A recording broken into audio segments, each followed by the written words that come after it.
আটাইকে নমস্কাৰ জনাইছোঁ। এটি নতুন ভিডিঅ' লৈ আপোনালোকে দেখিছেনে গাড়ীখন ইমানে লেতেৰা হৈছিল যে হাইড্ৰলিকত উঠাই পেলাই মানে গাড়ী ধুব লগা পৰ্যায় আহি গৈছিলে। সময়ে নাপাওঁ গাড়ীখন ধুবৰ কাৰণে, মানে গাড়ীখন চলাই আনি পেলাই থৈ দিয়া যায়। ৰাতিপুৱা ডিউটিত গুচি যোৱা যায়, ৰাতিপুৱা ডিউটিত যোৱাৰ পিছত আৰু গমেইটো পায় গধূলি আহি পাওঁ, গধূলি আৰু ক'ত কেনেকৈ সময় পাওঁ। তো সেইদিনাখনে সময় পাইছিলোঁ, সেইটো কাৰণতে গাড়ীখন ধুই দিলোঁ। আৰু ৰেটবিলাক দেখিছে নহয়, আপোনালোকে আহিব গাড়ীখন ধুই দিব, বৰ ধুনীয়াকৈ ধুই দিয়ে। তো দিনটো সেনেকৈ গাড়ী ধুই পেলাই মই অনুষ্ঠানত যাবলৈ ওলালোঁ। আচলতে মোৰ দিনত এটা অনুষ্ঠান আছিলে আৰু ৰাতিও এটা অনুষ্ঠান আছে। চ' আমাৰ দিনৰ অনুষ্ঠান আছিলে দলগাঁও আদৰ্শ জাতীয় বিদ্যালয়ত নৱাগত আদৰণি সভাত। তো আধা ৰাস্তাতে তেনেকৈ এম বাজাৰত সোমাই পেলাই দুটা চাৰ্ট কিনিলোঁ, যিহেতু মোৰ নতুন নতুন চাৰ্ট লাগিয়ে থাকে। তো ঠিক তেনেকৈ আমি যাত্ৰা আৰম্ভ কৰিলোঁ। এয়া হ'ল প্ৰিয়ম প্ৰীতি, খুব ধুনীয়া গীত গাই আৰু একেলগে আমি 1010 টকাৰ তেল মাৰি লৈছিলোঁ, কাৰণ ৰাতিও অনুষ্ঠান আছিলে, একেলগে তেলটো ভৰাই লৈছিলোঁ আৰু। চ' ঠিক তেনেকৈ আমি যাত্ৰা আৰম্ভ কৰিলোঁ। আৰু এইখিনিতে আপোনালোকক এটা কথা মনত পেলাই দিলোঁ। 5টা নে 6টা কি বজি ল'ৰা এক্সিডেণ্ট হৈছিল এইখিনি জেগাতে। আচলতে এই জেগাটো যেতিয়াই পাৰ হওঁ তেতিয়াই সেই কথাটো মনত পৰি যায় আৰু খুব বেয়া লাগি যায় মনটো। ঠিক তেনেকৈ আমি এয়া চিপাঝাৰ কলেজ, আপোনালোকে দেখাই পাইছে চিপাঝাৰ কলেজৰ ষ্টুডেণ্টবিলাক ৰাস্তাত আছে। এইবিলাক আৰু চলি থাকে আৰু বাদ দিয়ক। আৰু এই জেগাখিনি অকণমান অদ্ভুত জেগা পাওঁ মই। এইখিনি টাউন, সেইকাৰণে কিন্তু গোটেই ৰাস্তাটো যদি এনেকুৱা হ'ল হয় ফ'ৰ লাইন, এই ৰাস্তাটো প্ৰথম যেতিয়া বনাইছিল আৰু মই ভাবিছিলোঁ কি কিবাকে হ'ল দে ঐ ভাই গোটেই ৰাস্তাটো, কিন্তু অকল এইখিনি বনাব গম নাপাওঁ নাই। জেগাটো ভাল লাগে কিবা এটা। আৰু এনেকৈ হাঁহি ধেমালি ফূৰ্তিৰ মাজে মাজে আমি আহি পালোঁ বংলাগড় বজাৰ, এখন বিখ্যাত বজাৰ, যোনখন বজাৰত মানে প্ৰত্যেকটো বস্তুৱেই উপলব্ধ। তাৰমানে যোনে চিনি নাপায় এই বজাৰখন চাই লওক, আপোনালোকে আহিব, বজাৰখনত চব পাব, গৰু ছাগলীৰ পৰা আদি কৰি যি লাগে। এটি সুন্দৰ জেগা পালোঁ, সেইকাৰণে ভিডিঅ' ফুটেজটো লৈ ল'লোঁ। আৰু ঠিক তেনেকৈ সকলোৱে চাহ খাব মন গ'ল, আমি হোটেলত সোমাই দিলোঁ। কেয়া লাগছে পৰঠা হে এই তাতে আজি স্কুলত চলি নাদুলি হ'ল, পিঁয়াজ খাই কিনি নাজানে কি নাই কৰা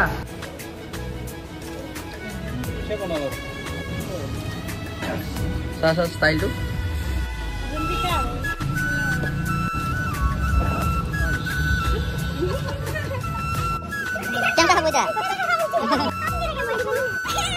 Jimen ini dore.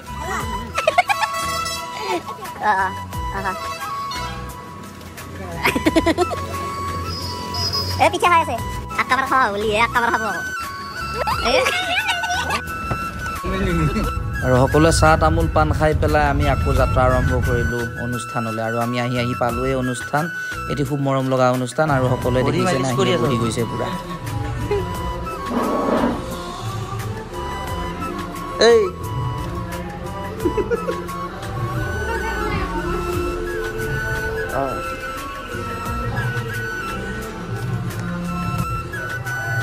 মেৰামতি ধ্ৰুৱ চাইছোঁ একবাৰ।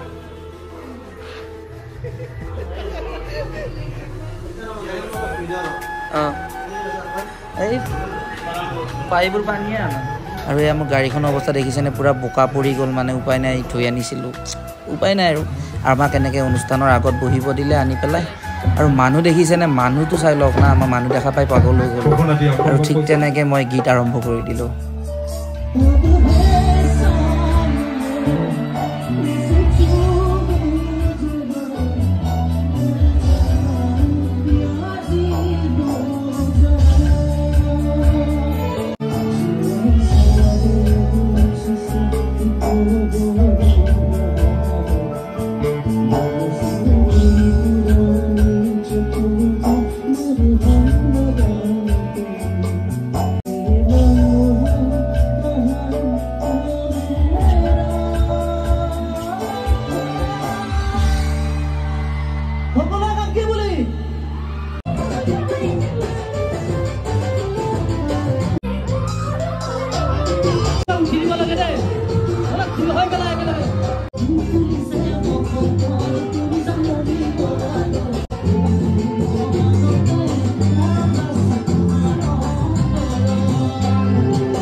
মাৰাঠী নাজানা মাৰাঠী জানো এতিয়া নাগা বহুত ভাল লাগিছে দিয়া ৰেষ্ট লৈ লোৱা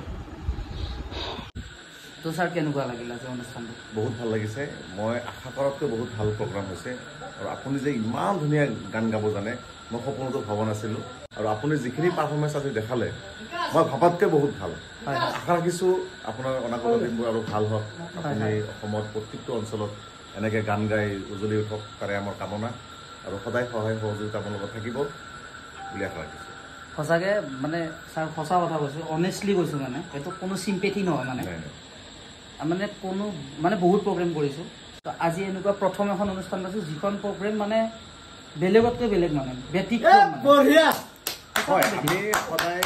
হয় আমি সদায় আমি এই অঞ্চলত আমি ব্যতিক্ৰমী অনুষ্ঠানবিলাক পাতোঁ আমি ব্যতিক্ৰম মানুহ দি আমি ব্যতিক্ৰম অনুষ্ঠান পাতোঁ আমি এনেকুৱা অনুষ্ঠান পাতোঁ যে যাক সমাজে স্বীকৃতি নিদিয়ে বা সমাজত স্বীকৃতি দিয়া মানুহখিনিক স্বীকৃতি আৰু ছাৰ মই গম পাইছোঁ আপোনাৰ স্কুলত মানে প্ৰায় বুলি কৈছোঁ ৩,০০০মান ষ্টুডেণ্ট মানে ফ্ৰী অফ কষ্ট ৩০০ ষ্টুডেণ্ট আমাৰ এইটো বহুত ডাঙৰ কথা দলগাঁও জাতীয় বিদ্যালয়ত এনেকুৱা এটা মানে এচিভমেণ্ট দিয়াটো মানে সঁচাকৈ বহুত ডাঙৰ কথা তো ৰাইজ আপোনালোকে আশীৰ্বাদ কৰিব দলগাঁও আদৰ্শ জাতীয় বিদ্যালয়ক সকলোৱে আশীৰ্বাদ কৰিব আৰু আগলৈ যাওক দূৰ দিগন্তলৈ যাওক তাকে কামনা কৰিছোঁ মোৰ একদম পাৰ্চনেলি বহুত বেছি ভাল লাগিছে আহি পেলাই এজ এ অডিয়েঞ্চ কৈ আছোঁ মজা লাগিছে আহি পেলাই প্ৰগ্ৰেম কৰিছোঁ একদম শান্তিৰে প্ৰগ্ৰেম কৰিছোঁ কি মজা লাগিছে আপোনালোকে হয়তো কমপ্লিট ভিডিঅ'টো চাইছে যিখিনিয়ে চাইছে গমেই পাইছে আৰু ছাৰৰ কথাখিনি শুনি গমেই পালে